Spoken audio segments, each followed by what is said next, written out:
Big pass Hindi லைவ்ல என்ன நடக்குதுன்னா நம்ம ஸ்ருதிகாவும் சும்மா உட்காந்து பேசின்னு இருக்காங்க. எதை பற்றினா எலிமினேஷனை பற்றி தான் பேசின்னு இருக்காங்க. எலிமினேஷனில் இவங்க கேங்கே இருக்குது. யாருன்னா கரண்வீர், சும், ஸ்ருதிகா, பாகா, இவங்க எல்லாருமே வந்து எலிமினேஷனில் இருக்காங்க. கஷிஷும் இருக்காங்க. அதில் வந்து இந்த ஸ்ருதிகா சொல்கிறாங்க, நான் போயிட்டேன்னா என்னுடைய ட்ரெஸ் எல்லாம் ஒரு 5-6 பாக்ஸ் கிட்டே இங்கே இருக்குது. அதை நான் போயிட்டோன்னே நீ எனக்கு வந்து அதை சேஃப்டியாக வந்து எனக்கு அனுப்பிவிடு வீட்டுக்குன்னு சொல்கிறாங்க.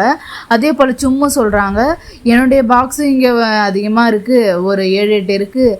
நான் வெளியே போயிட்டா கூட நீ அதை கரெக்டாக ப்ராப்பராக எனக்கு வந்து அனுப்பி விட்டுருன்னு சும்மா சொல்கிறாங்க.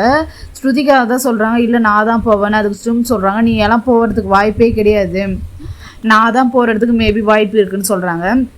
அப்போ சும் சொல்கிறாங்க, அப்படியே நான் வெளியே போயிட்டா கூட நீ வந்து தினமும் வந்து கேமரா முன்னாடி வந்து பேசணும். ஹாய் சும், ஹலோ சும், என்ன பண்ணுற அப்படிலாம் கேமரா முன்னாடி நீ பேசணும். நான் வெளியே போயிட்டேன்னா லைவில் பார்த்துன்னு தான் இருப்பேன், நீ டெய்லியும் என்கிட்ட பேசின்னு இருக்கணும் கேமரா முன்னாடின்னு சொல்கிறாங்க. இவங்க ரொம்ப அந்த எலிமினேஷனை பற்றி ரொம்ப பேசி எமோஷ்னலாக ஆகுறாங்க. இதுதாங்க லைவில் கட்டுறாங்க. இது போல் உங்களுக்கு தொடர்ந்து வீடியோ வேணும்னா என்னுடைய சேனலை வந்து லைக் பண்ணுங்கள், ஷேர் பண்ணுங்கள், மறக்காமல் சப்ஸ்கிரைப் பண்ணிவிட்டு வீடியோ பாருங்கள்.